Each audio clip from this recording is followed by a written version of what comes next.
The Galactic Council chamber fell silent as Ambassador Danny Chen walked through the crystalline doors, her boots echoing against the polished floor. Behind her, an honor guard of 20 human soldiers marched in perfect formation, their medieval arsenal gleaming under the chamber's bioluminescent lights.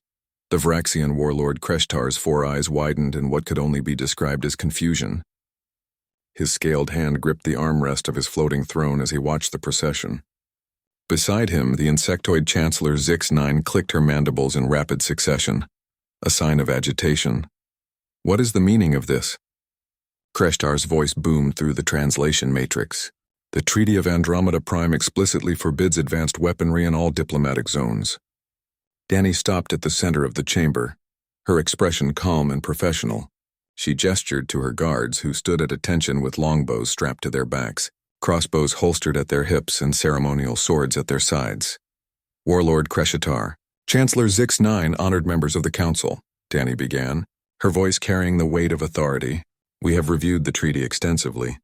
Article 7, Section 3 states, and I quote, "No plasma weapons, energy rifles, kinetic accelerators, molecular disruptors, or any weapon utilizing post-industrial revolution technology shall be permitted within Council space." The Council members exchanged glances. Several began consulting their data tablets, their appendages moving frantically across holographic displays. Noah Harrison, Danny's military advisor, stepped forward. His broad shoulders and scarred face spoke of countless battles. In his hands he carried a magnificent longbow carved from earth oak, its surface inscribed with ancient Celtic patterns. "These," Noah said, holding up the bow, "are pre-industrial weapons. They require no power cells, no quantum processors, no antimatter cores, just wood, string, and human muscle." Kreshtar's scales rippled with barely contained fury. "You mock this council with your primitive tools." "On the contrary," Danny replied smoothly, "we honor both the letter and spirit of the treaty. You wanted no advanced weapons. We complied." The Vraxian warlord had reason to be concerned. 3 cycles ago, his fleet had blockaded the human colony on Kepler 442b, demanding surrender and threatening bombardment. The treaty prevented direct military intervention, but it said nothing about defending with historical weaponry.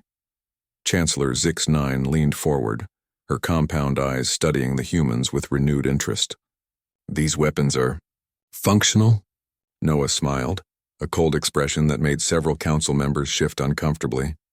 "Would you like a demonstration, Chancellor?"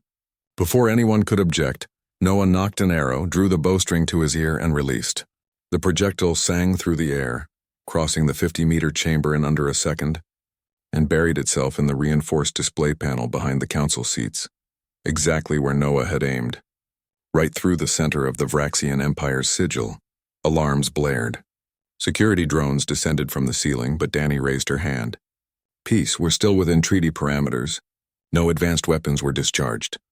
Kreshtar rose from his throne, his massive form towering over the assembly. "You cannot seriously suggest that these toys could challenge a modern military force, can't we?" Danny activated her wrist display, projecting historical footage into the chamber's central hologram. "Humans use these toys for thousands of years. The English longbow could pierce steel armor at 300 meters. Crossbows required minimal training but could kill with devastating efficiency.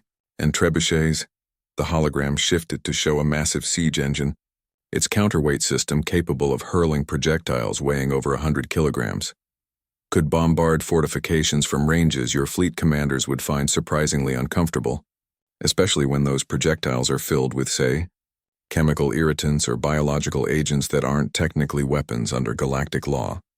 Noah continued the presentation. At the Battle of Agincourt in 1415, 6,000 English longbowmen defeated a French army of 36,000. They rained 60,000 arrows in the first minute alone. When your shields are designed to stop plasma bolts and kinetic slugs, they're quite vulnerable to simple wooden projectiles traveling at subsonic speeds. The hologram showed human soldiers training with their medieval arsenal. They moved with practiced precision, loading crossbows in seconds, drawing longbows with mechanical consistency, and operating trebuchets with the efficiency of modern artillery crews. Furthermore, Danny added, "These weapons are silent. No energy signatures for your sensors to detect, no heat blooms for your thermal trackers, just wood and steel moving through air. A smaller council member, a gaseous being named Wisp, floated forward. Its translated voice was thoughtful. You found a loophole.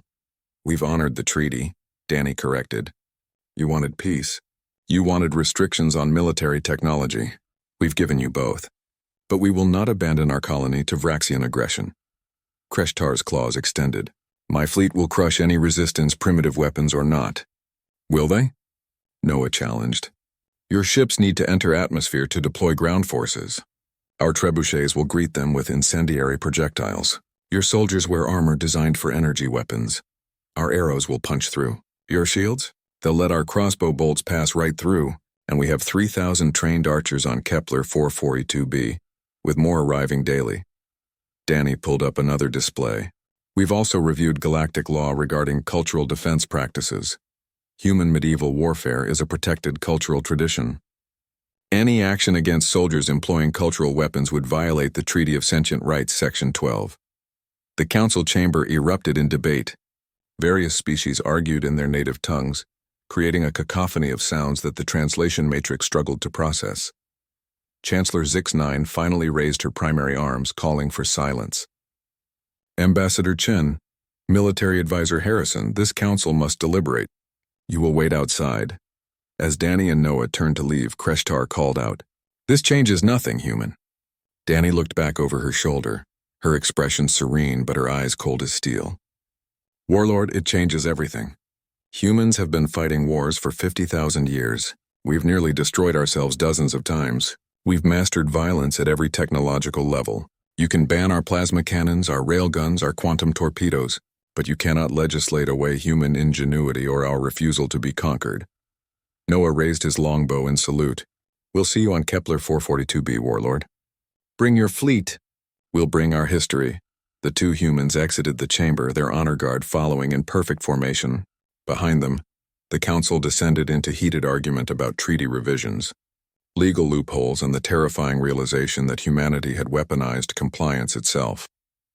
3 days later, the Vraxian blockade quietly withdrew from Kepler 442b. No official explanation was given, but intelligence reports suggested that Warlord Kreshtar had reviewed Earth's military history more carefully, particularly the siege warfare, the cavalry charges, and the brutal efficiency of pre-industrial human combat. The message was clear. Humans didn't need advanced technology to be dangerous. They had been apex predators long before they reached the stars, and they remembered every lesson their bloody history had taught them.